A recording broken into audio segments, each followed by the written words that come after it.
प्रथम मंगलाचरण म्हणते आणि मग चालू करते.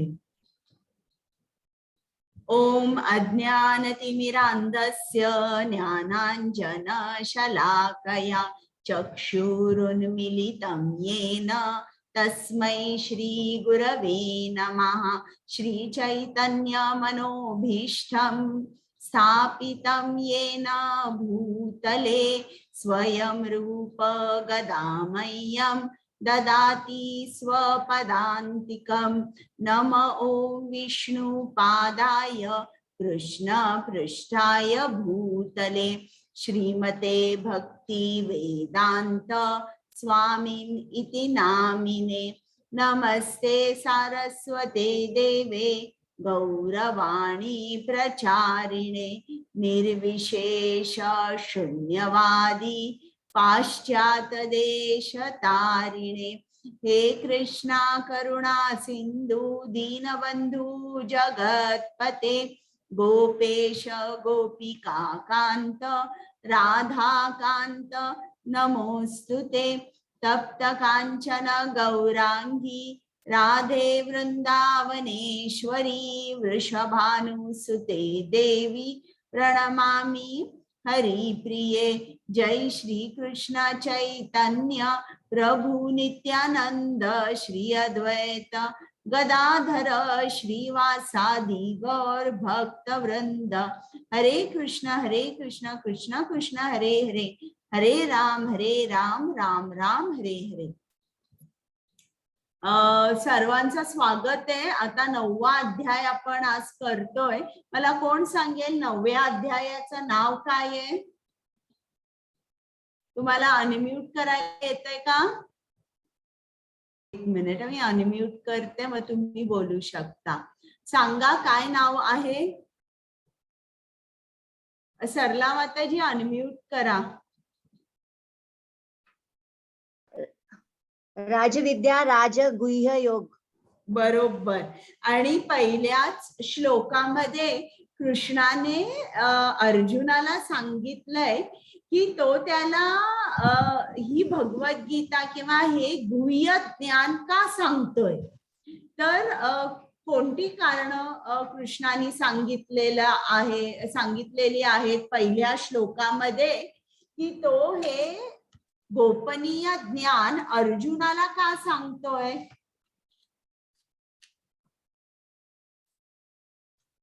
सांगा बरं.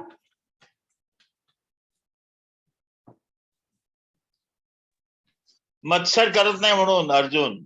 बरोबर. आणि एक त्यांनी सांगितलं की तू मला अतिशय प्रिय आहे, तू मत्सर करत नाहीस म्हणून तू मला प्रिय आहेस आणि म्हणून हे ज्ञान मी तुला सांगतोय.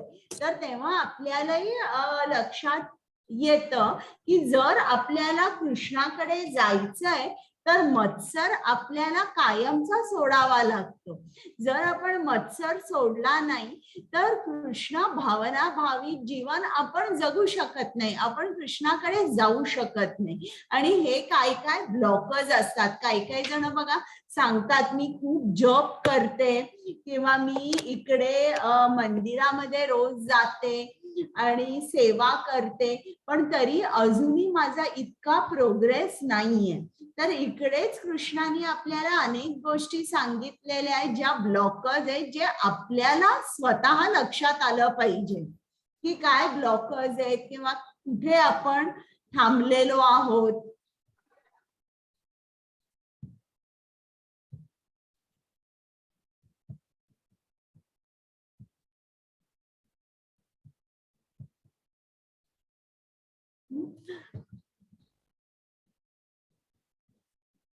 आता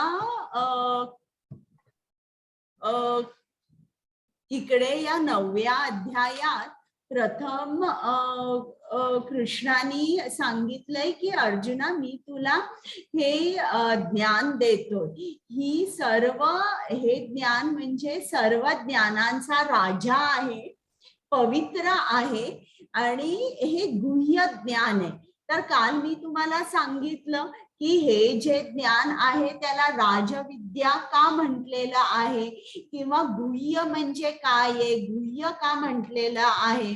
आणि मग ते झाल्यानंतर कृष्णाने सांगितलं त्याचं जे ऐश्वर्य आहे त्याच्याबद्दल थोडं त्यांनी सांगितलं की मी इकडे सर्व ठिकाणी जरी स्थित आहे तरी मी या जीवसृष्टीत कुठेही नाही.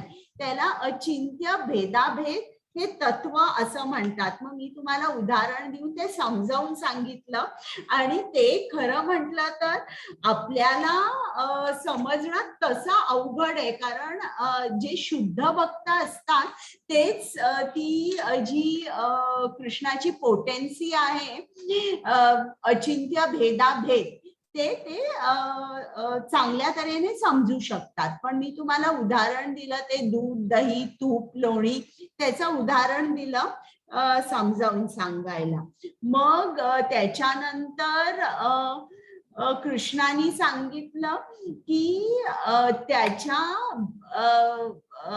शक्ती बद्दल त्यांनी सांगितलं की त्याची जी ही शक्ती आहे भौतिक प्रकृती ही कृष्णाच्या इन्स्ट्रक्शन्स खाली काम करत असते हे आपल्याला कृष्णाने सांगितलं. मग त्याच्या पुढे कृष्णाने काय सांगितलं आधी त्यांनी सांगितलं की जे लोक कृष्णाकडे येऊ शकत नाही त्याचे भक्त होऊ शकत नाही. कोण भक्त होऊ शकत नाही हे 7व्या अध्यायात सुद्धा कृष्णाने सांगितलंय. इकडे थोडस एलॅबोरेट केलेलं आहे की ही जी माणसं आहेत ते काय म्हणतात की कृष्ण सुद्धा आमच्यासारखा एक मनुष्यच आहे. ते कृष्णाला सुप्रीम सर्वात श्रेष्ठ म्हणून ओळखत नाही. आणि मग मी तुम्हाला सांगितलं आत्मवन मन्यते जगत मी जसा आहे तसं जग आहे ही आपली एक सायकोलॉजी असते. आणि जेव्हा ते असे कृष्णाला समजत होते की हा देखील आमच्यासारखाच एक मनुष्य आहे तेव्हा निश्चितच त्यांचा प्रोग्रेस होऊ शकत नाही. कारण जर आपण कृष्णाला सुप्रीम किंवा सुप्रीम कंट्रोलर किंवा सर्वांपेक्षा श्रेष्ठ परमेश्वर असं जर मानलं तर आपला भाव कसा असेल आपण त्याला शरण जाऊ आणि शरण गेल्यानंतरच कृष्ण आपल्यासाठी तो काहीही करेल आपलं पूर्ण तऱ्हेने रक्षण करेल. आता हे सांगितल्यावर पुढे कृष्ण आपल्याला सांगणार आहे की जे लोक त्याला शरण येतात त्यांना महात्मा म्हणतात. आपल्याला महात्मा याची व्याख्या काय आहे ही भगवद्गीता सांगते. महात्मे कोण आहे. आणि आता इकडे तर कृष्णाने सांगितलं की जे अभक्त आहेत ते काय कृष्णाचा उपहास करतात अपमान करतात. पण जे कृष्णाचे भक्त आहे आता कृष्ण आपल्याला सांगणार आहे कृष्ण त्यांच्यासाठी काय करतो आणि त्या भक्तांबद्दलही सांगणार आहे. मग आणि इकडे कृष्णाने सांगितलेलं आहे की जे असे असतात जे मला समजतात मी एक मनुष्यच आहे ते कसे असतात गोंधळलेले असतात भ्रमित असतात. मग ही जी माणसं कृष्णाला एक माणूसच समजतात ती कोणाकडे जातात किंवा कोणाच्या दृष्टिकोनाकडे आकर्षित होतात कोणाच्या व्ह्यूज कडे आकर्षित होतात जे आसुरी आहेत जे नास्तिक आहेत यांच्या विचाराने ते आकर्षित होतात. मग मी राक्षसी म्हणजे तुम्हाला सांगितलं रावण हिरण्यकश्यपू यांना काय हवं होतं यांना कृष्ण हा बिलकुल हवा नव्हता पण कृष्णाचं पूर्ण राज्य हवं होतं. कृष्णापेक्षा जास्त शक्ती हवी होती. तर हे जे राक्षस असतात त्यांची काय वृत्ती असते की मला पॉवर पाहिजे या ब्रह्मांडातली पूर्ण संपत्ती आहे ती माझी झाली पाहिजे असे त्यांचे विचार असतात. आणि नास्तिक म्हणजे इकडे कोण उद्देशून म्हटलेलं आहे की जे सायंटिस्ट असतात किंवा जे खूप एज्युकेटेड लोक असतात त्या एज्युकेटेड लोकांचा विचार काय असतो की बाबा मी कंट्रोलर आहे. म्हणजे ते काय म्हणतात, सायन्समुळे अनेक पॅरामीटर्स तुम्ही कंट्रोल करू शकता.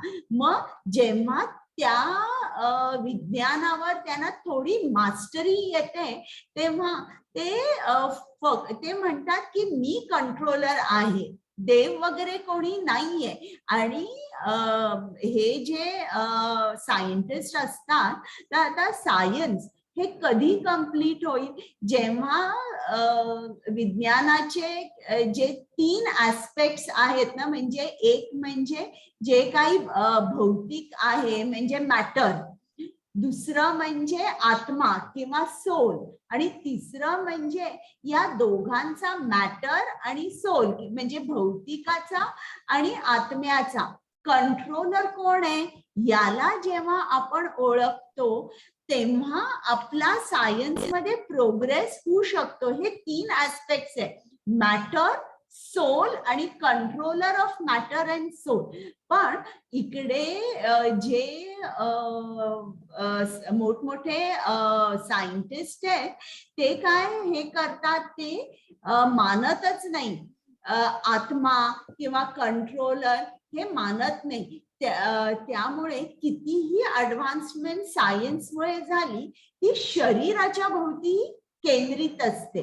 म्हणजे काय, जे ॲनिमल लाईफ आहे ना, इटिंग, स्लीपिंग, मेटिंग, डिफेंडिंग, खाणं पिणं, आपलं रक्षण आणि मैथून, या ज्या गोष्टी आहेत याच गोष्टीमध्ये सायन्स ऍडव्हान्स होऊ शकते. आणि हे केल्याने काय होतं, या ऍडव्हान्समेंटनी कुठेही मनाची शांतता मिळत नाही, सॅटिस्फॅक्शन मिळत नाही, किंवा कुठेही जगामध्ये हार्मनी किंवा एक मित्र भावना इतर देशांमध्ये ही नसते. तर या सायन्सच्या ही जी ऍडव्हान्समेंट आहे यांनी उलट काय होतं, तुमचं काम, क्रोध, लोभ म्हणजे सगळी जी 6 अनर्थ आहे ना, इगो, हे सगळं खूप वाढतं. तुम्ही बघा, आज जे पाश्चात्य देश आहेत, जे प्रॉस्परस आहे, ज्यांच्याकडे संपत्ती आहे, त्यांची वागणूक ही खूप वेगळी आहे, आणि ज्यांच्याकडे इतकी संपत्ती नाहीये त्यांची जराशी वागणूक वेगळी आहे. तर हे काय आहे, जोपर्यंत सायन्स या 3 ऍस्पेक्ट्स जे आहेत ना जीवनाचे, म्हणजे भौतिक, म्हणजे जे भौतिक शरीर, हा एक ऍस्पेक्ट झाला, एक शरीरामध्ये राहणारा आत्मा झाला, आणि शरीर आणि आत्मा यांचा जो कंट्रोलर परमात्मा आहे.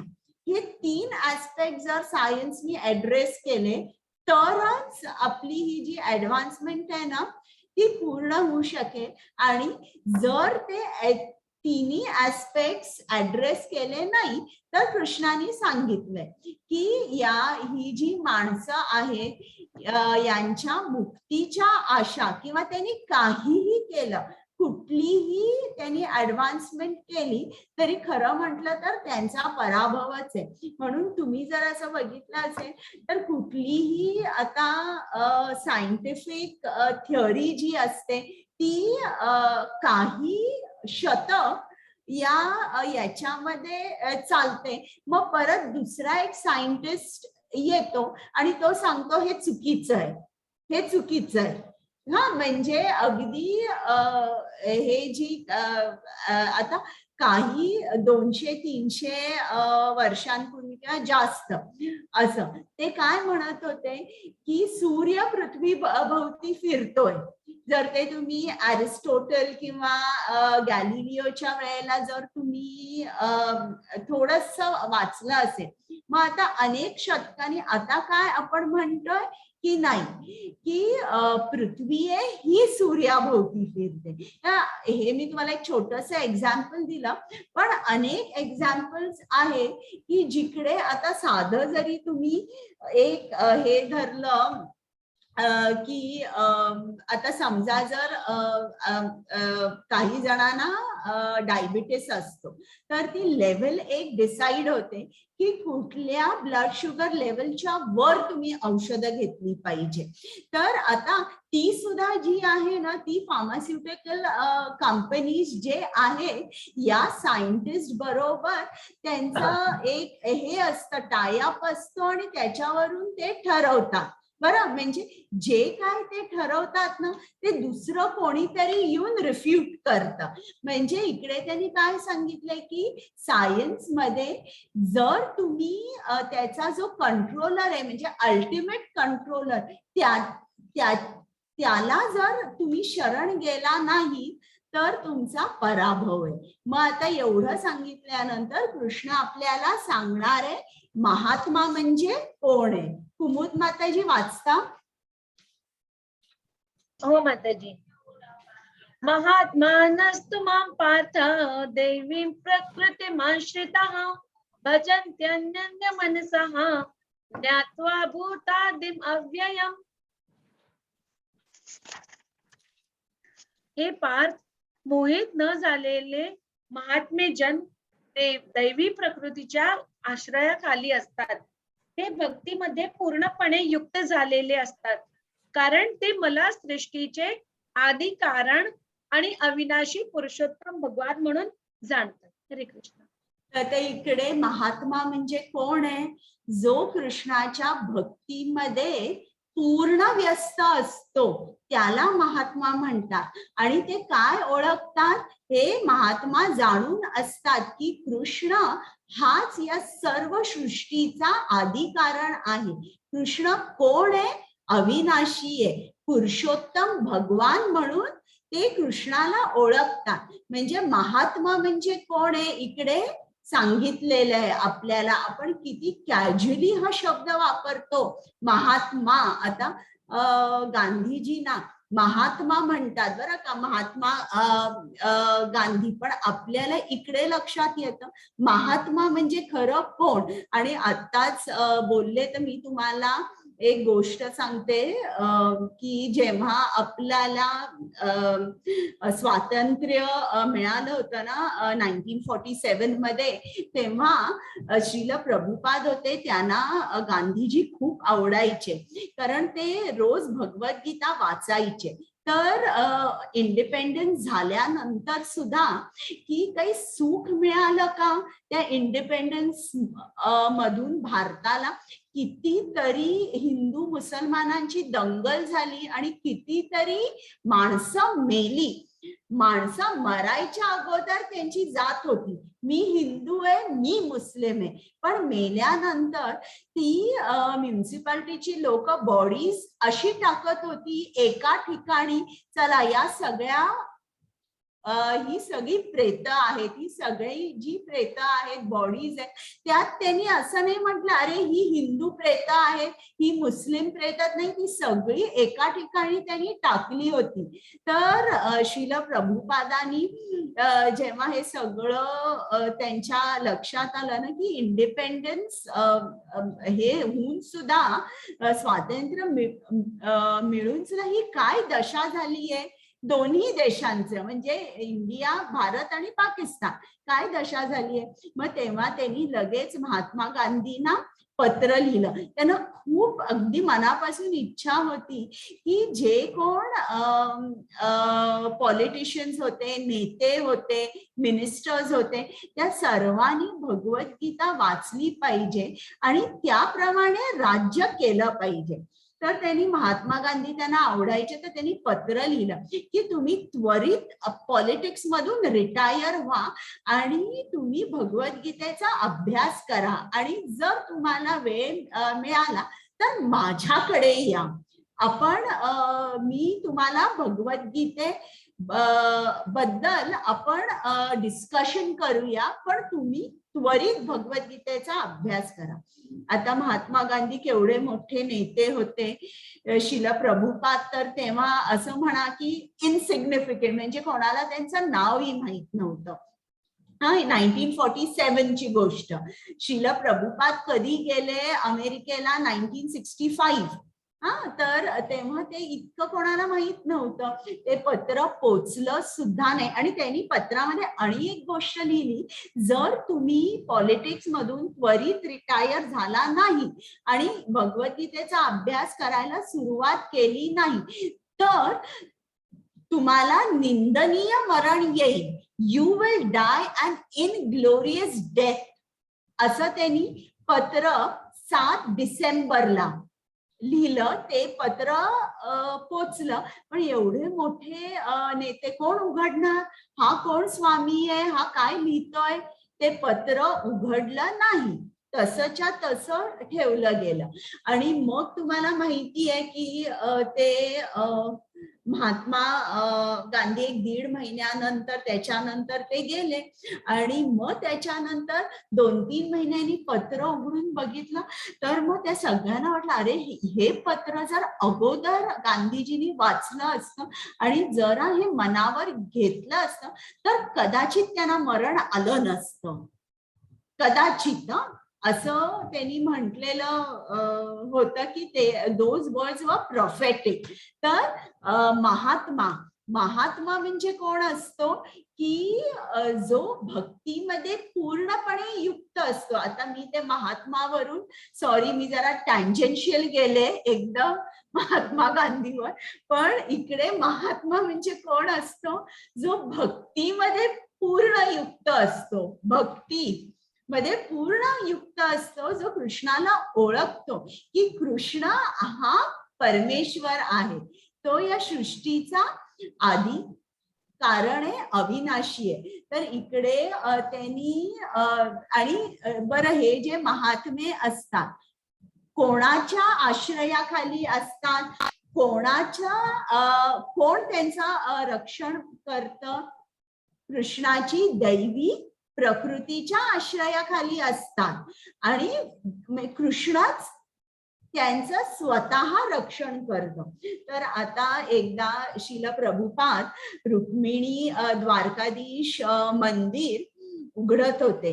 तर त्या मंदिरांमध्ये ते जेव्हा तिकडे अर्च विग्रहांची प्राण प्रतिष्ठा करत होते तेव्हा ते झाल्यानंतर सगळे त्यांनी एक लेक्चर दिलं. आणि त्या लेक्चर मध्ये त्यांनी सांगितलं की तुम्ही सर्व जे भक्त आहात तुम्हाला वाटतंय का की तुम्ही लॉस एंजलिस मध्ये बसलेला आहात? नाही, तुम्ही वैकुंठात आहात. तुम्ही रोज इकडे कृष्णाची आरती करता, भोग करता. त्याच्यानंतर मी जे सांगतो ते पुस्तकं तुम्ही डिस्ट्रीब्यूट करता, संकीर्तन करता, लोकांना बोलवता या मंदिरामध्ये, त्यांना भगवद्गीतेचं ज्ञान देताय. म्हणजे तुम्ही हे कृष्णाच्या दैवी प्रकृतीच्या आश्रयाखाली आहात. तर पूर्ण कृष्ण सेवेमध्ये व्यस्त आहात. तर इकडे हे माधवेंद्र पुरी आहेत. हे आपल्या ब्रह्मगौडीय संप्रदायामधले एक खूप मोठे भक्त आहेत. तर हे जे माधवेंद्र पुरी आहेत हे हरे कृष्ण मंत्राचा जप करायचे. आणि एकदा ते दक्षिण भारतेत राहायचे आणि त्यांना वाटलं की आपण एकदा वृंदावनात जाऊया आणि तिकडे गोवर्धन परिक्रमा करूया आणि तिकडे आपण कृष्णाची सगळी मंदिरं बघूया म्हणून ते वृंदावनात गेले. आणि ते कसे होते, अगदी जे कृष्णाचे भक्त असतात ना त्याचे 3 प्रकार असतात. एक कनिष्ठ अधिकारी, एक मध्यम अधिकारी आणि एक उत्तम अधिकारी.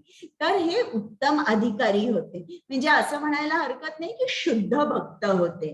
तर हे जे माधवेंद्र पुरी होते त्यांना त्यांच्या शरीराबद्दल त्यांना काहीही हे नव्हतं. म्हणजे मला अन्न मिळालं मी खाईन, म्हणजे शरीरापासून ते काइंड ऑफ डिटॅच्ड होते. तर ते तिकडे गेले आणि काही मिळेल ते खायचे, मुद्दामून वेळ घालवून काहीतरी खाणं करायचं किंवा भिक्षा मागायची असे ते नव्हते. खाणं जवळ आलंच, कोणी दिलं तर ते घ्यायचे. याला म्हणतात हिंदीमध्ये अजागर वृत्ती, म्हणजे अजगरासारखी. अजगर कसा असतो, एका ठिकाणी थांबतो, भक्ष आलं तर तो गिळतो. तर अशा प्रकारे ते त्यांच्या शरीरापासून पूर्ण डिटॅच्ड होते. म्हणजे त्यांना जरी अन्न मिळालं नाही काही खायला तरी त्याबद्दल त्यांना काही वाटायचं नाही. मन त्यांचं रमलेलं असायचं कृष्णामध्ये. तर ते वृंदावनात गेले, गोवर्धन परिक्रमा केली त्यांनी, मंदिरात गेले आणि मग संध्याकाळ झाली तेव्हा ते झाडाखाली बसले आणि जप करायला सुरुवात केली. हरे कृष्ण कृष्ण कृष्ण हरे हरे, हरे राम राम राम हरे हरे. तितक्यात काय झालं, थोड्या वेळाने एक मुलगा आला त्यांच्या जवळ आणि म्हणाला, बाबा बाबा तुम्ही सकाळपासून काहीच खाल्लं नाही, माझ्या आईने तुम्हाला या मडक्यामध्ये दूध दिलंय, तर तुम्ही दूध प्या. तर ते म्हणाले तू कोण आहेस? तर हा म्हणाला मी गुराखी आहे आणि लवकर प्या आणि मडकं टाकू नका, इकडेच ठेवा, मला माझ्या आईला जाऊन मडकं द्यायचंय. मी आता मला संध्याकाळ झालीये, सगळ्या गायींना घेऊन मी घरी जातो आणि हे मडकं इकडेच ठेवा तुम्ही. मग ते म्हणाले पण तुला कसं माहित की मी सकाळपासून काहीच खाल्लं नाहीये ते? मग तो मुलगा म्हणाला, बाबा माझी आई आहे ना ती सर्वज्ञ आहे, तिला सगळं माहित असतं की आमच्या गावात कोण येतं, कोणी खाल्लेलं नाही, कोण उपास करतंय. आणि माझ्या आईला सवय आहे की कुठलेही स्वामी दिसले ना ती त्यांना काहीतरी खाणं देते, फळं, दूध, तर तुम्ही दूध घ्या. मग ते हो म्हणाले आणि त्यांनी दूध घेतलं. खूप स्वादिष्ट दूध होतं ते. आणि मग इकडे नदी होती, ते सगळं मडकं छान धुवून ठेवलं आणि वाट बघत बसले. तर की आत्ता येईल हा मुलगा, मग येईल. मग तो आलाच नाही. मग जवळपास लोकांना त्यांनी विचारलं, अरे तो असा मुलगा माझ्याकडे आला होता, कुठे राहतो? ते म्हणाले आम्हाला काही माहित नाही. मग त्यांनी तसंच मडकं ठेवलं आणि ते थोडा वेळ झोपले. आता हे सगळे महात्मे किती वेळ झोपणार ते? त्यांना 1-1.5 तास झोप पूर्ण होते. त्यांची पूर्ण झोप त्यांना 1-1.5 तासातच ते फ्रेश होतात. तर हे झोपले आणि झोपल्यावर त्यांना एक स्वप्न पडलं आणि स्वप्नामध्ये तोच मुलगा आला आणि तो माधवेंद्र पुरीना म्हणाला, तुम्ही ओळखलं नाही का मला? मी कोण आहे? माझं नाव गोपाळ आहे आणि तुम्हाला दूध आवडलं का? तुम्ही माझ्यासाठी एक काम करू शकाल का? मग माधवेंद्र पुरी म्हणाले काय? मग त्या मुलांनी डायरेक्शन्स दिल्या की इकडे जा आणि तिकडे झुडपांमध्ये, तिकडे खूप काटेरी झुडप आहेत आणि त्या काटेरी झुडपांमध्ये मला ठेवलेलं आहे आणि तू माझी मूर्ती जी आहे त्या काटेरी झुडपातून काढ आणि मी खूप दिवस, खूप वर्ष तिकडे राहिलेलो आहे आणि मला खूप भूक लागली, मी काही खाल्लेलं नाही, मला खायला दे. आणि इकडे इतके काटे आहेत आणि मला इतके ते काटे टोचलेले आहेत आणि त्याच्यामुळे, आणि उन्हाळा पण खूप आहे, माझ्या शरीराला पण शरीराचा असा दाह झालेला आहे, तर तू मला चंदन लाव म्हणून. आणि मग ते खाडकन उठले आणि त्यांच्या लक्षात आलं, अरे हा कृष्ण होता, माझ्याकडे स्वतः आला होता, त्यांनी स्वतःहून दूध दिलं आणि जो स्वप्नात आला होता तोच हा मुलगा होता कृष्ण. आणि ते इतकं वाईट वाटलं त्यांना, बापरे, मी कृष्णाला सेवा करायला सांगितली, खरं मी कृष्णाची सेवा करायची, ते सोडून मी कृष्णाला सेवा करायला सांगितलं, असं म्हणून त्यांना खूप वाईट वाटलं, खूप बेचैन झाले. आणि ते उठले होते तेव्हा पहाटी झाली नव्हती आणि सगळे गावकरी झोपले होते. मग आता कोणाला हाक मारणार, म्हणून ते थांबले. आणि पहाट झाल्यावर त्यांना काही गावकरी दिसले. मग त्यांनी त्या सगळ्या गावकऱ्यांना सांगितलं असं असं, आणि माझ्या बरोबर चला, मला कृष्णाने सांगितलंय कुठे जा. बरोबर त्या ठिकाणी गेले. कृष्णाची मूर्ती जी आहे ती काटेरी झुडपात होती, ती काढली आणि मग त्याला कृष्णाला चांगलं स्नान घातलं आणि खूप पदार्थ केले आणि पूर्ण गावाला जेवायला बोलवलं, चंदन लावलं.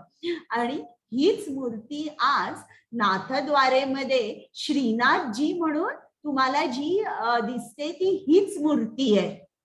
तर असे हे जे महात्मे असतात, कृष्ण अशा तऱ्हेने प्रत्येक गोष्ट त्यांची जी आहे, आज माझ्या भक्तांनी खाल्लं की नाही खाल्लं, एवढी सुद्धा मायन्यूट गोष्ट कृष्ण लक्षात ठेवतो. कुमुद माताजी. हेच माताजी. सततं कीर्तयन्तो मां ये यतन्तश्च दृढव्रतः नमस्यन्तश्च मां भक्त्या नित्ययुक्ता उपासते. हे महात्मे जन, हे महात्मे जन, सतत माझे कीर्तन करीत, दृढ निश्चयाने प्रयत्न करीत आणि मला वंदन करीत भक्तिभावाने नित्य माझी उपासना करतात. आता महात्मे काय करतात, त्यांची ऍक्टिव्हिटी काय आहे, हे आपल्याला इकडे कृष्णाने सांगितलंय. म्हणजे ते सतत कृष्णाचा जप करतात, कीर्तन करतात. त्याच्यानंतर कृष्ण प्राप्ती होण्यासाठी दृढ निश्चयाने प्रयत्न करत असतात आणि इतरांना सुद्धा ते सांगत असतात कृष्णाबद्दल. कृष्ण भक्त होण्यासाठी इतरांना सुद्धा ते सांगत असतात. आणि ते काय करतात, नेहमी कृष्णाला नमस्कार करतात आणि अशा तऱ्हेने भक्ती भावनेने ते नित्य कृष्णाची उपासना करतात. दृढ भाव असतो. असं नाही की आज माझ्यावर हे संकट आलं, आता मी कृष्णाला विसरलो, आता मी काही कृष्णाचं नाव घेणार नाही, असं नाही. दृढ निश्चयाने.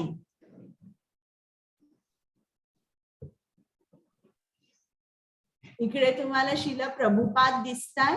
हे सगळे शिष्य आहेत. हे त्यांना त्यांनी डान्स शिकवला होता हरे कृष्णा महामंत्रावर. स्वामी डान्स म्हणतात त्याला. हरे कृष्णा कुमुद माताजी. हरे कृष्णा. पिता हम अस्य जगतः माता दाता पितामहः वेद्यं पवित्रम् ओंकारः ऋक्सामाय यजुरेव च. मी या जगताचा पिता, माता, आधार आणि पितामह आहे. मी ज्ञेय, शुद्धीकर्ता आणि पवित्र ओंकार आहे. तसेच ऋग्वेद, सामवेद आणि यजुर्वेदही मीच आहे. म्हणजे इकडे कृष्ण काय सांगतो, मी या जगाचा पिता, माता, आधार, पितामह आहे. पितामह म्हणजे जणू आता आपले फर्स्ट क्रिएटर म्हणजे ब्रह्मा, आणि ब्रह्माचा क्रिएटर म्हणजे कृष्ण. म्हणजे त्या जर तुम्ही तसं बघितलं तर तो आपला पितामह म्हणजे आजोबा आहे असंही म्हणता येईल. म्हणजे इकडे शेवटी कृष्ण काय सांगतोय की मी सर्वांचा आधार आहे, माझ्यापासून ही सृष्टी निर्माण झाली आहे. हरे कृष्ण. हरे कृष्णा. मीच ध्येय, पोषण करता, प्रभुसाक्षी, निवास, आश्रयस्थान आणि अत्यंत जिवलग मित्र आहे. उत्पत्ती आणि प्रलय सर्वांचा आधार, विश्रामस्थान आणि विनाशही बीज मीच आहे. हे अर्जुना, मी उष्णता देतो आणि मीच पाऊस थांबवतो आणि पडवतोही मी. अमृत तत्व आहे आणि मूर्तिमंत मृत्यूही मीच आहे. सत म्हणजे चेतन आणि असत म्हणजे जड पदार्थ दोन्ही माझ्यामध्येच स्थित आहे. हरे कृष्ण. म्हणजे इकडे काय सांगतोय कृष्ण आपल्याला सांगतोय की मी सर्वांचा आधार आहे. हे परत तो वेगवेगळ्या शब्दाने आपल्याला सांगतोय. आणि कृष्ण काय सांगतोय परत, कृष्णाला आपण इतके हवे आहोत. कृष्ण सांगतोय की मी तुमचा जिवलग मित्र आहे. हे 5व्या अध्यायामध्ये जे मी तुम्हाला शांती सूत्र सांगितलं होतं ना, सुहृदम म्हणजे काय, वेल विशर. ते आपली जी नाती असतात ना ती 3 लेवल्सवर असतात. एक आपली सोशल फ्रेंडशिप म्हणजे त्याला आपण मित्र म्हणतो. मग जे आपले नातेवाईक वगैरे असतात त्यांना आपण बंधू म्हणतो. पण सुहृद म्हणजे कोण, की जो आपला वेलविशर आहे. आणि असं नाही की याच जन्माचा वेलविशर आहे, असं नाही. प्रत्येक जन्मात तो आपल्या बरोबर परमात्मा रूपात आपल्या हृदयामध्ये स्थित असतो. तुम्हाला जरा तुम्ही मनाची इच्छा केली ना की मला भगवद्गीता ऐकायची आहे, मला कृष्णाकडे जायचंय, की कृष्ण कसं काय करतो आणि तुम्हाला त्याची कथा ऐकण्यासाठी सगळी योजना तो करतो, बरं का. तर असा तो आपला जिवलग मित्र आहे. आता इकडे कृष्ण सांगतोय की मी उष्णता देतो, मी पाऊस थांबवतो, सगळं सांगतोय. म्हणजे हे जे सगळे देवदेवता आहेत, सूर्यदेव, यमदेव, हे सगळे जे आहेत हे कृष्णाच्या आदेशाखाली काम करत आहेत, बरं का. आता यमदेव सुद्धा हे सगळे जे डेमिगॉड्स आहेत ते कृष्णाचे शुद्ध भक्त आहेत. आता यमदेव सुद्धा 12 महाजनांपैकी एक महाजन म्हणजे यमदेव आहे. आणि इकडे ते आपल्याला समजतं की सगळे जे हे देवदेवता आहे हे या मटेरियल वर्ल्ड, या भौतिक जगाचे मॅनेजर्स आहेत, फक्त मॅनेजर्स आहे. पण खरं म्हटलं तर कृष्णच हे सर्व देत आहे. ती डिपार्टमेंट्स कृष्णाने केलेली आहे. जशी एखादी मोठी कंपनी असेल तर त्याचा एक CEO असतो आणि वेगळे मॅनेजर्स असतात. त्याचप्रमाणे हे सगळं कृष्णच करतोय, पण या इतर देवदेवतांच्या थ्रू.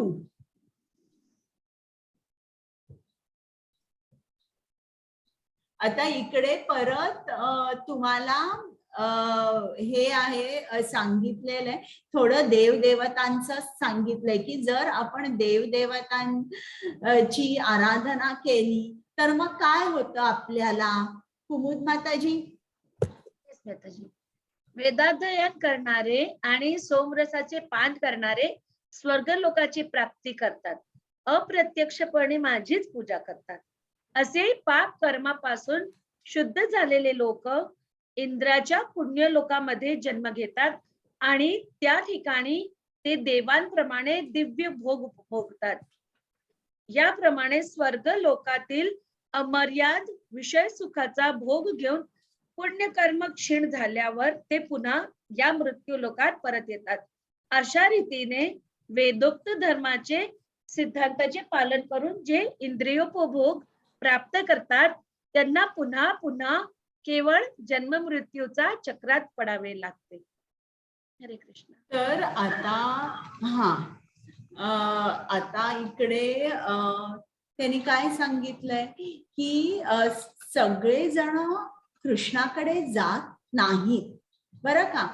काही लोक काय करतात, त्यांना चांगली बायको हवी असते, मग ते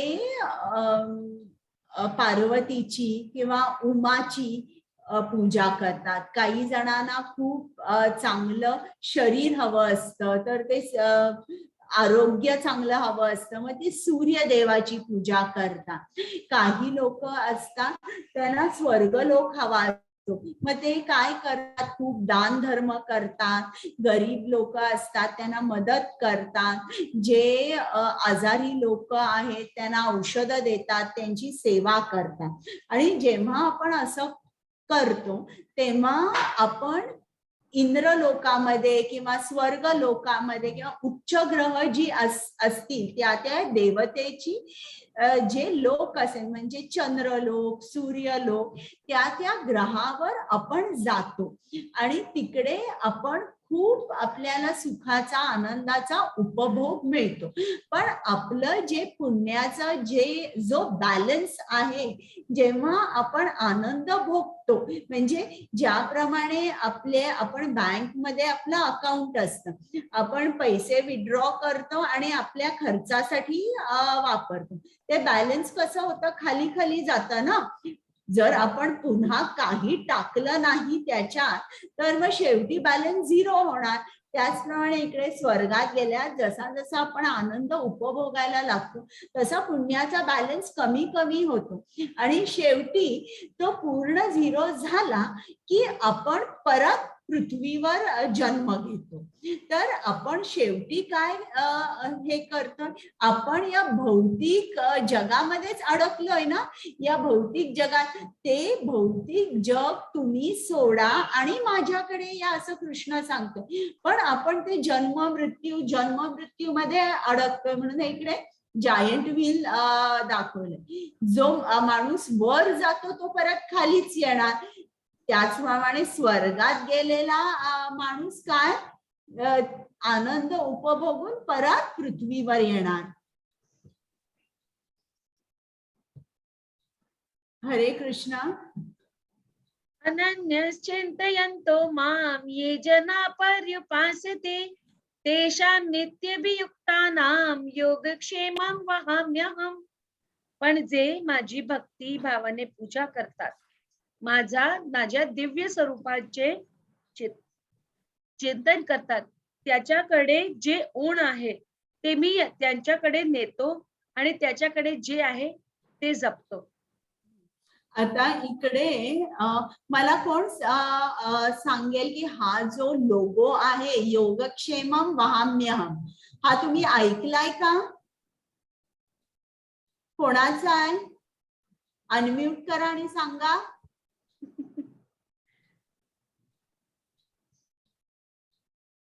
माहितीये का कोणाला योगक्षेमम वहाम्यहम? येस माताजी, आय नो इट. सांगा कुमुद माताजी. LIC. Yes, correct. तर योगक्षेमम वहाम्यहम हा LIC चा जो लोगो आहे तो त्यांनी इकडनंच घेतलेला आहे बरं का, भगवद्गीतेतून. तर आता याचा अर्थ बघा, इकडे खूप तुम्ही कुठलंही स्तोत्र जेव्हा वाचता तेव्हा त्याला फलश्रुती असते का? सांगा बरं मला. असते माताजी. आणि कुठली असते सांगाल मला? ते नाही सांगू शकत, कारण की वेगवेगळ्या याचे वेगवेगळे फलश्रुती. चालेल ना, मला एक कुठली तरी सांगा, किंवा जे काय असं नाही. आता मी या योगक्षेम महाम्यमसाठी सांगितलं की LIC च्या साठी आहे, म्हणजे ते दुसऱ्याचे जे आर्थिक उपार्जन जपण्याची गॅरंटी देतात. तसंच जे भगवंत आहे ते आपल्या भक्तांसाठी, ते त्याच्याकडचे जे भक्ती आहे, जे त्यांना भक्ती करतात ते जपून ठेवायच्यासाठी, आणि त्यांची जी श्रद्धा आहे त्याच्यामध्ये काही कमतरता का, म्हणजे काही ऊण नयो त्याची हे फिकर करतात, म्हणजे त्याचं रक्षण करतात. हा श्लोक त्याच्यासाठी सांगितला आलाय. भगवंत आता जर तुम्ही कुठलंही स्तोत्र वाचलं असेल तर प्रत्येक स्तोत्रामध्ये संतती संपत्ती, आरोग्य, आयुष्य हे असतं. यात मुख्य गोष्टी असतात की हे स्तोत्र वाचून तुम्हाला काय मिळेल? संतती, संपत्ती, आरोग्य, आयुष्य हे सगळं तुम्हाला लिहिलेलं असतं. पण कृष्णाने एका श्लोकामध्ये सांगितलंय, फलश्रुती पूर्ण गीतेची सांगितली आहे. ती गीतेची फलश्रुती 9.22 यात आहेत. काय सांगितलंय की तुमच्याकडे जे काही नाही ते मी तुम्हाला देतो आणि तुमच्याकडे जे काय आहे त्याचं मी रक्षण करतो. म्हणजे उदाहरणार्थ आता समजा जर एक श्रीमंत माणूस आहे आणि त्याचं आरोग्य चांगलं नाही आणि तो कृष्णाकडे गेला, तर कृष्ण त्याचं आरोग्य, त्याला आरोग्य तर देईलच आणि त्याच्या संपत्तीचंही रक्षण करेल. आलं लक्षात तुमच्या? एखादा माणूस आहे की ज्याचं आरोग्य चांगलं नाहीये, ज्याचं आरोग्य चांगलं आहे आणि पैसा नाहीये, त्याच्याकडे कृष्ण त्याला पैसाही दे आणि त्याच्याकडे जे चांगलं आहे आरोग्य ते सुद्धा राखून ठेव. म्हणजे एका शब्दात कृष्णाने फलश्रुती सांगितली आहे की ज्यांच्याकडे जे आहे ते मी रक्षण करतो आणि जे नाही ते मी पुरवतो. तर ही गीताची फलश्रुती आहे. आणि इकडे परत कृष्णाने सांगितलंय जे माझ्या दिव्य स्वरूपाचे चिंतन करतात. म्हणजे इकडे आपल्याला परत लक्षात येतं की कृष्णाला एक स्वरूप आहे जे दिव्य आहे. कुठेही कृष्णाने म्हटलंय नाही की मी एनर्जी आहे, मी लाईट आहे. परत इकडे सांगितलंय माझ्या दिव्य स्वरूपाचे चिंतन करतात. आता याच्यावर एक खूप छान गोष्ट आहे. तर ती गोष्ट मी तुम्हाला सांगते की एक चार ब्राह्मण असतात बरं का, ते भाऊ असतात. त्यातले जे 3 भाऊ असतात, मोठे असतात, ते काय करतात? बिझनेस चालू करतात. आणि हा जो धाकटा भाऊ असतो ना, तो काय म्हणतो की मला बिझनेस मध्ये इंटरेस्ट नाही, पण मला काशीला जाऊन मला आपल्या वेदांचा, उपनिषदांचा अभ्यास करायचा. मग मी जाऊ का? मग त्याचे भाऊ म्हणतात ठीक आहे तू जा. आणि तो काशीला जातो, खूप वर्ष राहतो, चांगला अभ्यास करतो आणि परत येतो. आणि परत खूप वर्षांनी आल्यावर ते भाऊ म्हणतात आता तू आम्हाला बिझनेस मध्ये जॉईन हो, आता तुझं झालंय ना शिक्षण पूर्ण. तर तो भाऊ म्हणतो आता तुम्ही तर 3 करताच आहात ना बिझनेस, मग मी कशाला जॉईन होऊ? मी काहीतरी वेगळं करतो, मला कृष्णाचं मंदिर उघडायचंय.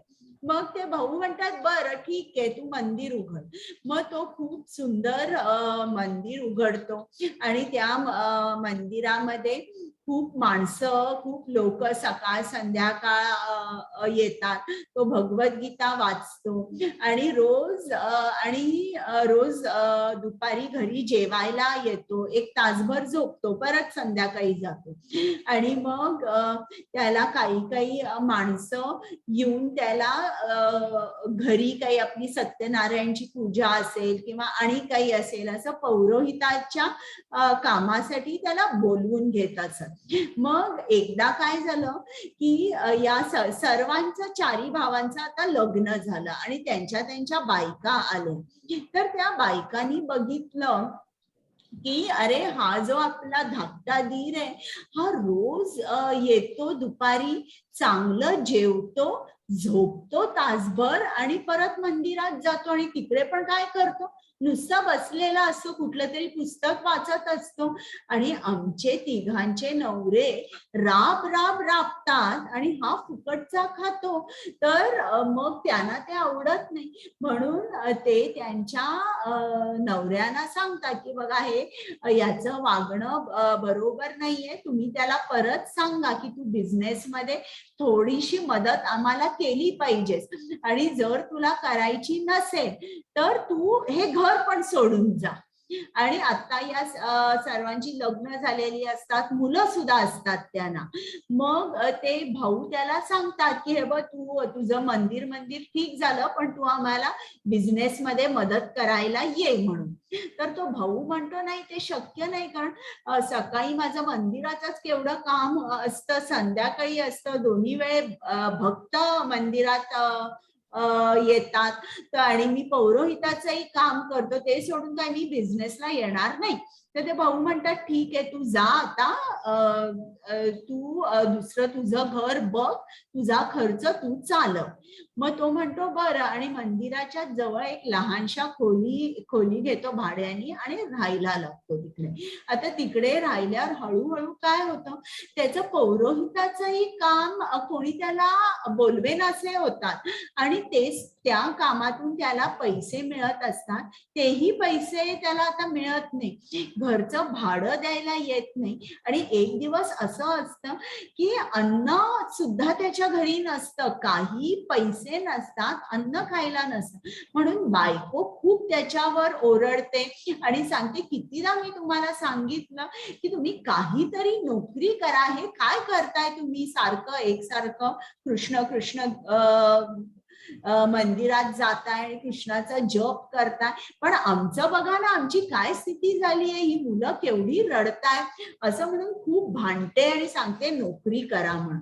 तर तो चिडतो आणि तो म्हणतो माझी ही एकच नोकरी राहणार आहे जन्मभर, ती म्हणजे कृष्णाची सेवा करायची, मी दुसरी कुठलीही नोकरी करणार नाही. आणि तो मंदिरामध्ये चिडून जातो आणि तिकडे त्याचे नेहमी पूजा वगैरे, आरती वगैरे सगळं करतो. मग पुस्तक, भगवद्गीतेचं पुस्तक उघडतो आणि वाचायला घेतो.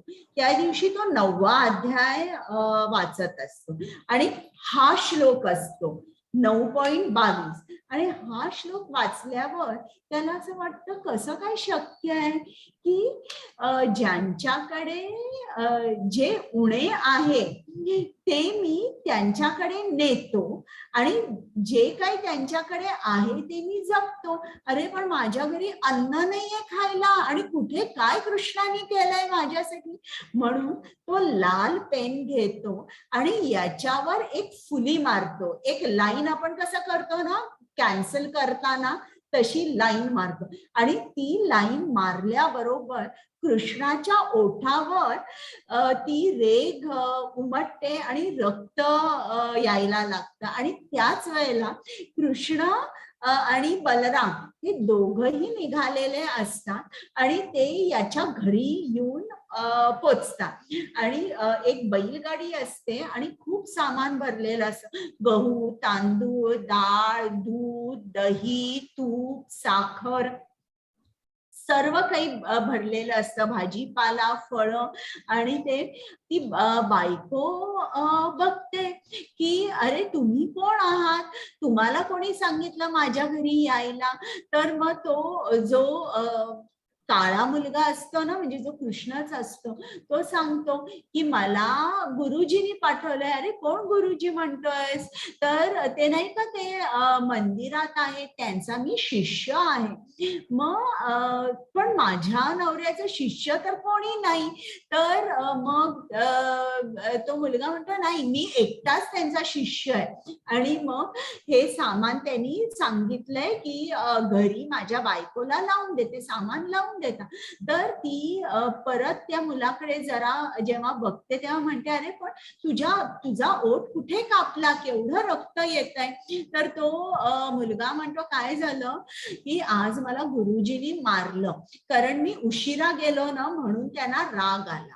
मग ती म्हणाली, बापरे, म्हणजे आता हा नवरा घरी रोज माझ्याकडे भांडण करतोय आणि मंदिरात काय मारतोय की काय कोणाला, मुलांना, लहान मुलं किंवा काय. तर तिने विचारलं, पण का मारलं? नाही, तुम्ही काही त्यांना बोलू नका, मलाच उशीर झाला, माझीच चूक आहे. आणि कधी कधी आई वडील, गुरुजी मारतात, कारण का मुलं चांगली झाली पाहिजे, शिष्य चांगले झाले पाहिजेत म्हणून. असं म्हणून ते सगळं लावून दिलं सामान.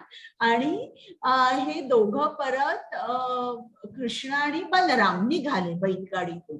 आणि त्या दिवशी हा नेहमी दुपारी जेवायला हिचा नवरा यायचा घरी, पण त्या दिवशी काय झालं की भांडून गेला होता, अन्नही काही नव्हतं. परत घरी गेल्यावर मुलांचं रडणं आणि बायकोचं ओरडणं हे ऐकायला मी दुपारी कशाला जाऊ म्हणून गेलाच नाही. आणि एकदम रात्री गेला, आणि गेला तर काय, घर सगळं भरलेलं, सुंदर वास येतोय, मुलं आनंदित. तर काय झालं, तर मग तिने सांगितलं की अहो काय, तुमचा कोण एक शिष्य आहे तो आला होता घरी आणि सगळं सामान त्यांनी आणलं. कोण आहे हो तुमचा शिष्य?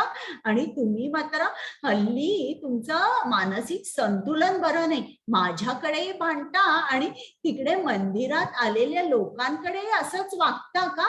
या मुलाला केवढं मारलं तुम्ही.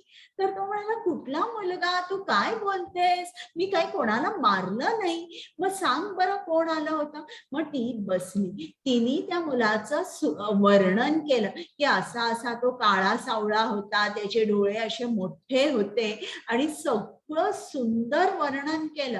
आणि ते वर्णन केल्याबरोबर त्यांनी कपाळाला हात लावला की हा कृष्णच होता म्हणून. आणि मग त्यांच्या लक्षात आलं की हे जे मी याच्यावर लाल पेननी असा क्रॉस केला होता ना, तोच कृष्णाच्या ओठावर उमटला. म्हणजे मुखकमल, कृष्णाचं मुखकमलेतून गीता बाहेर आली. आणि जेव्हा आपण असं त्याच्यावर डाऊट घेतो तेव्हा ते डायरेक्ट जर आपण असं काही केलं तर ते कृष्णावर उमटतं. कारण कृष्ण आणि भगवद्गीता किंवा कृष्णाचं नाम आणि कृष्ण हे भिन्न नाहीये, हे एकच आहे. कृष्णाचं वाङ्मय रूप म्हणजे भगवद्गीता, सगळी पुराण, सगळे वेद किंवा भागवतम हे त्याचं वाङ्मय रूप आहे. म्हणून अशी प्रथा आहे की आपण जेव्हा भगवद्गीता वाचतो तेव्हा भगवद्गीतेमध्ये आपण काही अंडरलाईन करत नाही, तिकडे वर काही लिहित नाही किंवा क्रॉसेस किंवा काहीही लिहित नाही. त्याच्या पाठची ही स्टोरी आहे. आणि कृष्ण हा असा आहे, तो त्याच्या भक्तांकडे अगदी 100%, तुम्ही कृष्णाचं नाव घेतलं, तुमच्याकडे जे काही नाही तो तुम्हाला देतो, आणि जे काय आहे त्याचं तो रक्षण करतो. फक्त इतकंच की आपलं जे सरेंडर आहे, आपण जे शरण जातो ते आपण 100% त्याच्याकडे शरण गेलो पाहिजे. हरे कृष्ण. कुमुद माताजी. येस माताजी. ये प्यान्यन्न देवता भक्ता यजन्ते श्रद्धयान्वितः तेपि मामेव कौन्तेय यजन्त्य विधिपूर्वकम्. हे कौन्तेय, जे लोक इतर देवतांचे भक्त आहे आणि जे त्यांचे श्रद्धेने पूजा करतात ते वस्तुतः माझेच पूजन करतात, परंतु त्यांची ती आराधना चुकीच्या मार्गाने केलेली असते. हरे कृष्ण. तर आता इकडे त्यांनी दाखवलंय की परत देवदेवतांची पूजा, की आता इकडे एक माणूस आहे, त्याला सुंदर पत्नी पाहिजे, मग तो पार्वतीची पूजा करतो. कोणाला चांगलं आरोग्य पाहिजे, तो सूर्य देवतेची पूजा करतो. कोणाला ज्ञान पाहिजे, ते सरस्वतीकडे जातात. पण कृष्णाने काय सांगितलंय की ही आराधना जी आहे ही चुकीच्या मार्गाने केलेली आहे. कारण ही जी फळं तुम्हाला मिळणार आहेत ना, ही मीच देतो. इनडायरेक्टली तुम्ही माझ्याकडे येता. पण कृष्णाला आवडत नाही इनडायरेक्टली त्याच्याकडे गेलेलं, डायरेक्टली तुम्ही त्याच्याकडे गेलं पाहिजे. हरे कृष्ण. यान्ति देवव्रता देवान् पितृयान्ति पितृव्रतः भूतानि यान्ति भूतेज्या यान्ति मध्याजिनोऽपि माम्. जो देवतांची पूजा करतात ते देवतांमध्ये जन्म घेतील. जे भूत आणि आत्माची यांची पूजा करतात ते अशा प्राण्यांमध्ये जन्म घेतील. जे पूर्वजांची पूजा करतात ते पूर्वजांकडे जातात आणि जी माझी उपासना करतात ते माझ्या बरोबर राहतील. हे कृष्ण. इकडे काय सांगितलंय, जे देवतांची पूजा करतात त्यांना देवलोक प्राप्त होतो. म्हणजे आता तुम्ही सूर्याची पूजा खूप केली, उपासना केली, सूर्यलोक. जर तुम्ही भूत आणि आत्मा यांची पूजा केली तर तुम्ही भूत लोकामध्ये जाल. जर तुम्ही पितरांची पूजा केली तर तुम्ही पितृलोकांमध्ये जा. तर ज्याप्रमाणे आपण उपासना करतो त्याप्रमाणे आपल्याला तो लोक मिळतो. आता कृष्णाची पूजा करायला काही अवघड आहे का? कृष्ण काय मागतोय आपल्याकडे बघा. कुमुद माताजी. हरे कृष्णा. पत्रं पुष्पं फलं तोयं यो मे भक्त्या प्रयच्छति तद अहं भक्त्युपरीतम् अश्नामि प्रयतात्मनः. जर कोणी मला प्रेमाने पाणी, भक्तीने एखादा पान, फूल किंवा अर्पण केले तर मी ते स्वीकारेन. इथे चूक झाली माताजी. आता बघा, कृष्ण आपल्याकडे काय मागतोय? पत्रम पुष्पम फलम तोयम, यापैकी तुम्ही मला काही द्या ते मी स्वीकारेन, असं कृष्ण आपल्याला सांगतोय. म्हणजे तो काय आपल्याकडे खूप किमती गोष्टी मागतोय का? नाही. खूप साध्या गोष्टी मागतोय का? कृष्णाला भावग्राही जनार्दन असं म्हटलेलं आहे. तर एकदा काय झालं, कृष्णाला दुर्योधनाने जेवायला बोलवलं. आणि दुर्योधन कोण होता? मोठा पॉलिटिशियन होता. म्हणून युद्धाच्या अगोदरची गोष्ट आहे. त्याला वाटत होतं की कृष्ण पूर्ण त्याच्या बाजूने व्हावा, म्हणून त्यांनी बोलवलं. पण कृष्ण कसा आहे? Completely independent.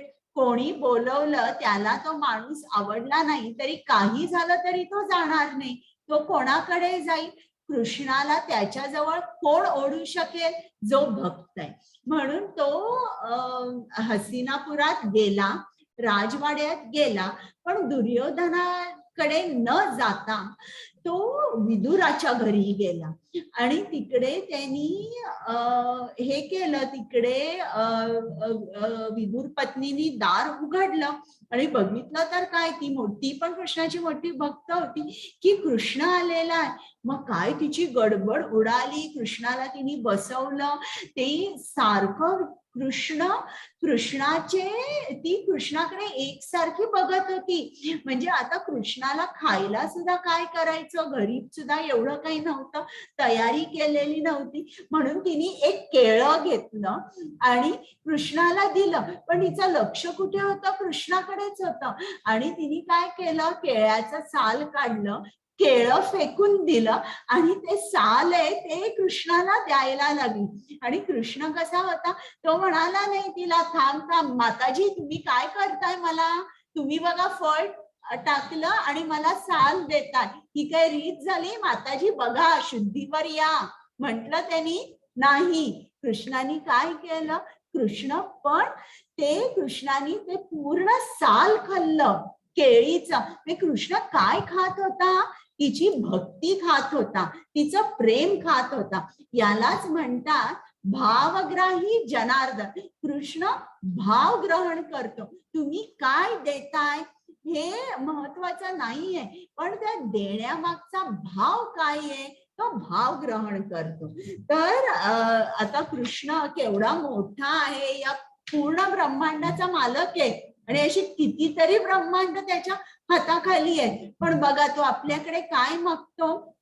आता जेव्हा तुम्ही हे काही कृष्णाला अर्पण करता तेव्हा मी आज तुमच्या बरोबर शेअर करीन की जे मंत्र म्हणायचे असतात ना आपल्याला नैवेद्य दाखवायच्या वेळेस, तर हे तुम्ही मंत्र म्हणा, पण ही भावना ठेवा म्हणा की कृष्णा, हे काहीच माझं नाहीये, तू दिलेलं मी तुला अर्पण करते आणि शेष जे काय राहील ते मी ग्रहण करते. पण जे काय मी ग्रहण करते त्यातून जी शक्ती मला मिळेल ती पूर्ण तुझ्या नामस्मरणेसाठी आणि तुझ्या सेवेसाठीच त्याचा वापर होऊ दे. तर आता आपण बघूया, आता 2-3 श्लोकच राहिलेत. हरे कृष्ण कुमुद माताजी. हरे कृष्ण. यत् करोषि यदश्नासि यज्जुहोषि ददासि यत् तपस्यसि कौन्तेय तत् कुरुष्व मदर्पणम्. हे कुंती पुत्र, तू जे काही करतोस, जे काही खातोस, जे काही अर्पण करतोस आणि दान करतोस, तसेच तू जे काही तपस्या करतोस ते सर्व मला अर्पण म्हणून करा. आता हा श्लोक बघा, इकडे कृष्णाने याच्या अगोदरच आपल्याला सांगितलंय ना, मी तुमचा माता आहे, मी पिता आहे, मी सर्वांचा आधार आहे. तर बघा, एखादी आई लहान मुलाकडे असंच बोलेल ना, तू जे काय करतोयस मला सांग, काय खातोयस मला दाखव, तू जे काय करतोयस ते पहिल्यांदा मला सांग आणि मग कर. त्याचप्रमाणे कृष्ण आपली इतकी काळजी घेतोय की तुम्ही जे काय करता ना ते माझ्यासाठी करा, मला पहिल्यांदा अर्पण करा. म्हणजे कृष्ण का हे आपल्याला सांगतो? त्याला काही सगळं हवंय का? की तो भोगी आहे का? किंवा त्याला भूक लागलेली आहे का? किंवा त्याला पैसे पाहिजेत? नाही. जे काय आपण अर्पण त्याला दाखवतोय ते तो शुद्ध करून ते पूर्ण आपल्याला देतोय. मी तुम्हाला 3ऱ्या अध्यायात ते सॅक्रिफाईस सायकल दाखवली होती ना, की ज्यातून आपण आपली ड्युटी करतो. ती ड्युटी कुठे लिहिलेली आहे? ती वेदांमध्ये लिहिलेली आहे. मग आपली ड्युटी करून आपलं त्याला यज्ञाचं रूप येतं. कारण ती ड्युटी कुठे लिहिलेली आहे? वेदांमध्ये लिहिलेली. मग यज्ञ केल्यावर पाऊस पडतो, पावसापासून अन्न तयार होतं, मग ते अन्न आपण कृष्णाला अर्पण करतो. याच्या पाठी कारण काय आहे? ते अन्न जे आहे ते शुद्ध होऊन कृष्ण आपल्याला देतो. त्या अन्नामधली जी पापक्रिया आहे तो ती पूर्ण काढतो. आणि आपण कुठलं अन्न खातो? शुद्ध अन्न खातो, ज्याने आपली बुद्धी कुशाग्र होते.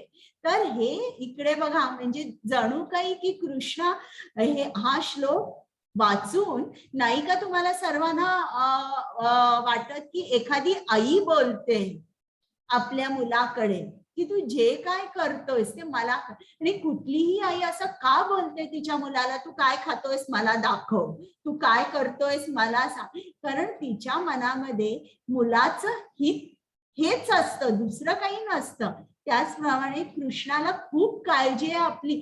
आपण हे जे जग आहे हे दुःखालय आहे, इकडे खूप त्रास आहे, तर माझी मुलं इकडे राहतायत म्हणजे कृष्णाला काळजी आहे की ते कसे राहत असतील.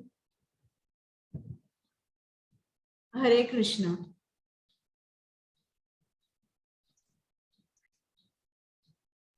हरे कृष्ण. समोहम सर्वभूतेषु न मे द्वेष्योऽस्ति न प्रियः ये भजन्ते तु मां भक्त्या मयि ते तेषु चाप्यहम्.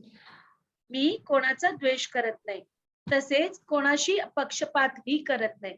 सर्वजण मला सारखेच आहे, परंतु जो कोणी माझा भक्तिभावाने माझी सेवा करतो तो माझा मित्र आहे, माझ्या ठायी स्थित आहे आणि मी सुद्धा त्याचा मित्र आहे. हरे कृष्ण. म्हणजे इकडे काय सांगितलंय कृष्णाने की तो न्यूट्रल आहे, पण जे भक्त आहे त्या भक्तांकडे तो प्रेमाचा आदान प्रदान करतो. म्हणजे आता समजा जर एक पेंटर आहे आणि त्यांनी खूप सुंदर पेंटिंग केलं आणि त्यांनी त्याच्या मित्राला दाखवलं आणि त्या मित्राने ऍप्रिशिएट केलंच नाही पण क्रिटिसाइज केलं की हे काय तुझं पेंटिंग मला नाही आवडलं आणि चुका काढल्या. आता दुसऱ्यांदा जेव्हा हा पेंटर आणि एक पेंटिंग करेल तेव्हा तो जाईल का त्या मित्राकडे दाखवायला? मला सांगा बरं, तुम्हाला काय वाटतं? नाही माताजी, बिलकुल नाही जाणार, जरा अजिबात नाही विचारणार. अजिबात नाही विचारणार, जाणार नाही. आणि त्याच्या मनामध्ये येईल की मी जातो, पण हा ऍप्रिशिएटच करत नाही. सगळे लोक ऍप्रिशिएट करतात, हा करत नाही, मग मी कशाला जाऊ. त्याचप्रमाणे कृष्ण, आता समजा जर आपण कृष्णावर प्रेम केलं, कृष्णाची स्तुती केली, नॅचरली कृष्ण आपल्याकडे येईल. पण जर तुम्ही कृष्णाला क्रिटिसाइज केलं, हे त्याचा अपमान केला, तर कृष्ण येईल का तुमच्याकडे? कृष्ण नाहीच येणार. मग ज्याप्रमाणे आपण शरण जातो, ज्याप्रमाणे आपला भाव, त्याचप्रमाणे त्याचाही परस्पर भाव तोच असतो. हरे कृष्ण. हरे कृष्ण. अपि चेत् सुदुराचारः भजते माम् अनन्य भाग साधुरेव समन्तव्यः सम्यक् व्यवसितो हि सः. जरी एखाद्याने अत्यंत घृणास्पद कृत्य केली तरी तो भक्ती सेवेत गुंतला असेल तर तो योग्य स्थितीत असल्यामुळे त्याला संत मानले पाहिजे. इकडे ही स्लाइड दाखवले, हे जगाई आणि मदाई हे दोघं, ही माणसं जी होती त्यांनी खूप वाईट कर्म केलेली होती, खूप पापी होती ते. म्हणजे स्त्रियांच्या पाठी जायची, दारू प्यायची, जुगार खेळायची, लोकांना लुटायचे, चोरी करायची, खोटं बोलायची. तर एकदा नित्यानंद प्रभूंना वाटलं की यांना आपण कृष्णाचं नाम द्यावं आणि यांचा उद्धार करावा. म्हणून त्यांनी त्या दोघांना सांगितलं की तुम्ही अशा वाईट गोष्टी करू नका, तुम्ही कृष्णाचं नाम घ्या. तेव्हा त्यांना इतका राग आला. त्या दोघांपैकी एकाच्या हातात दारूची बाटली होती, ती दारूची बाटली घेतली आणि नित्यानंद प्रभूंच्या डोक्यावर मारली. आणि तुम्हाला दिसतंय ना, रक्त यायला लागलंय. मग काही तिकडे चैतन्य महाप्रभूचे आणि भक्त होते, शिष्य होते, ते लगेच चैतन्य महाप्रभूंना सांगायला गेले. आणि चैतन्य महाप्रभूंना राग आला आणि ते आले तिकडे आणि त्यांनी त्यांचा हात वर केला सुदर्शन चक्रासाठी. आणि तितक्यात नित्यानंद प्रभूंनी त्यांना थांबवलं आणि त्यांना सांगितलं की तुमचा जो हा अवतार आहे, हा करुणा अवतार आहे. तुम्ही ठरवलेलं आहे की तुम्ही कोणालाही मारणार नाही. कुठलाही आत्मा, कोणीही, कुठलाही माणूस तुमच्या समोर आला, कितीही पापी असाल, तरी त्यांच्यावर सुद्धा तुम्ही करुणा दाखवाल. मग चैतन्य महाप्रभू मग ते शांत झाले आणि तोपर्यंत या जगाई मदाईना समजलं की हे आता काय आपलं खरं नाही, आपण मरणार. आणि ते शरण आले आणि मग त्या दोघांनी हरे कृष्ण मंत्राचा जप चालू केला. मग अशी जी माणसं आहेत, आपण त्यांना संत मानतो. आणि पूर्वी ते कसे होते ते कधीच बोलत नाही. ज्याप्रमाणे मी तुम्हाला हरिदास ठाकूरांची गोष्ट सांगितली आणि त्यात ती वेश्या होती, ती नंतर मोठी वैष्णवी झाली. तिला लोक भेटायला यायचे. आता तिचा पूर्व काळ जो आहे तो आपण कधीच काढत नाही, पण आपण अशा लोकांना संत मानतो. हरे कृष्ण. क्षेत्रं भवति धर्मात्मा शाश्वत शांति निगच्छति कौन्तेय प्रतिजानीहि न मे भक्ता प्रणश्यति. हरे कृष्ण. तो त्वरित नीतिमान बनतो आणि शाश्वत शांती प्राप्त करतो. हे कुंती पुत्र, माझ्या भक्तीचा कधीही नाश होत नाही. निर्भयी हो आणि ही घोषणा कर. आता इकडे कृष्ण अर्जुनाला काय सांगतोय की असा जो भक्त असतो तो त्वरित नीतिमान बनतो. म्हणजे हे जगाई मदाई, ती वेश्या जी होती, ते कसे झाले, खरोखर ते नीतिमान झाले, त्यांची कीर्ती पसरली आणि त्यांना शाश्वत शांती प्राप्त होते. आणि त्यांनी पुढे कृष्णाने सांगितलं, हे कुंती पुत्र, माझ्या भक्ताचा कधीही नाश होत नाही. निर्भयी हो आणि ही घोषणा कर. आता कृष्णाने अर्जुनाला ही घोषणा का करायला सांगितली? तो स्वतः का नाही करू शकत? कारण कृष्ण म्हणतो एक वेळ मी जर असं म्हटलं की माझ्या भक्ताचा कधीही नाश होत नाही, तर कधीतरी असं होऊ शकेल, 99% मी ऐकीनच, पण 1% असं होऊ शकेल माझ्या हातून सुद्धा की मी ऐकणार नाही. पण जेव्हा कृष्णाचा भक्त जे काही सांगतो, जे काही करतो, कृष्ण 100% ऐकतो. म्हणून तो सांगतो अर्जुनाला, तू घोषणा कर की माझ्या भक्ताचा कधीही नाश होत नाही, म्हणजे 100% नाश होणारच नाही. म्हणजे इतकं कृष्णाला त्याचे भक्त इतके आवडतात, इतके आवडतात. त्याचे भक्त काय सांगतात ते तो करतो. म्हणून आपल्याला कृष्णाच्या भक्तांना शरण गेलं पाहिजे जर कृष्णाकडे पोचायचं असेल तर. हे इकडे आपल्याला दिसतंय. याच्यावर तो भक्ताला सांगतो, त्याच्या पाठीमागचं कारण हे आहे. हरे कृष्ण. हरे कृष्ण. मां हि प्रार्थव्यपाश्रित्य येऽपि स्युः पापयोनयः स्त्रियो वैश्यास्तथा क्षुद्रः तेऽपि यान्ति परां गतिम्. हे पृथाच्या पुत्रा, जे माझे आश्रय घेतात, जरी ते निम्न जन्माचे असले तरी स्त्रिया, वैश्य, व्यापारी तसे क्षुद्र म्हणजे कामगार सर्वोच्च स्थान प्राप्त पर्यंत पोहोचू शकतात. हरे कृष्ण.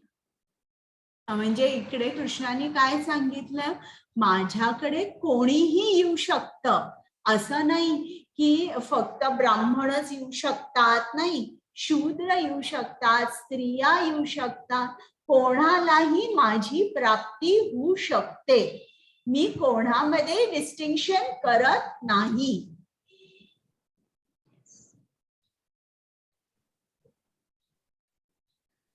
मन्मना भव मद्भक्तः मद्याजी मां नमस्कुरु मामे वैश्यसि युक्त्वेमं आत्मानं मत्परायणः. आपले मन सदैव माझे चिंतन करण्यामध्ये युक्त करा. माझा भक्त हो, मला नमस्कार कर आणि माझे पूजन कर. माझ्यामध्ये पूर्णपणे रममाण झाल्याने तू निश्चितच मला प्राप्त होशील. हरे कृष्ण. आता हे जे आहे ना, हा खूप महत्वाचा श्लोक आहे. हा 9.34 आणि 18.65 इकडे दोन्ही कृष्णाने हे रिपीट केलेला आहे बरं का हा श्लोक. म्हणजे जेव्हा कोणी कृष्ण ही गोष्ट रिपीट करतं म्हणजे सर्वात महत्वाची ही गोष्ट आहे. 9.34 आणि 18.65 18वा अध्याय. तर इकडे काय सांगितलंय कृष्णाने की तू सदैव माझे चिंतन कर. सदैव असं नाही सकाळी 5 ला उठला, जप केला, मग दुपारी थोडा जप केला आणि रात्री झालं, मी आता कृष्ण भावना भावित जीवन जगते, नाही. सदैव माझे चिंतन कर, सदैव माझा भक्त हो, मला नमस्कार कर, माझे पूजन कर. 4 गोष्टी सांगितलेल्या आहेत. तर या 4 गोष्टी आपण अगदी मनापासून करायला हव्यात. आणि मग कृष्णाने सांगितलंय निश्चितच तुला माझी प्राप्ती होईल. म्हणजे याच्यामध्ये काही डाऊट नाहीये. आपण सगळं हे केलं की आपल्याला निश्चितच कृष्णाची प्राप्ती होईल. तर आपण आता 9वा अध्याय संपलेला आहे. यात भागवत ऐश्वर्य ज्ञान कृष्णाने त्याच्याबद्दल, त्याच्या ऐश्वर्याबद्दल त्यांनी सांगितलेलं आहे की तो कसा या सृष्टीचा आधार आहे. मग कृष्णाकडे जाण्याचे मार्ग आपल्याला सांगितलेले आहेत कृष्णाने. आणि अनन्य भक्तीद्वारेच आपण कृष्णाकडे जाऊ शकतो. कृष्णाला काय नकोय की आपण इतर देवदेवतांची पूजा केलेली, त्याला नकोय. तो म्हणतो तशी केली तर ती इनडायरेक्ट होते. इनडायरेक्ट मीच तुम्हाला ते फळ प्रदान करतो, पण तुम्ही डायरेक्टली माझ्याकडे या. माझ्याकडे आला तरच तुम्हाला माझी प्राप्ती होईल. आणि माझ्याकडे यायचं असेल तर अनन्य भक्ती. अनन्य म्हणजे काय? अन अधिक अन्य म्हणजे नो अदर. अनन्य, नो अदर भक्ती, फक्त माझी भक्ती. असंच तुम्ही जर केलं, माझीच भक्ती केली तर तुम्हाला माझी प्राप्ती होईल. आता तुमचे काही प्रश्न आहेत का? माताजी रेकॉर्डिंग काय तुम्हाला जायचं आहे का कुमुद माताजी? रेकॉर्डिंग. Okay, thank you.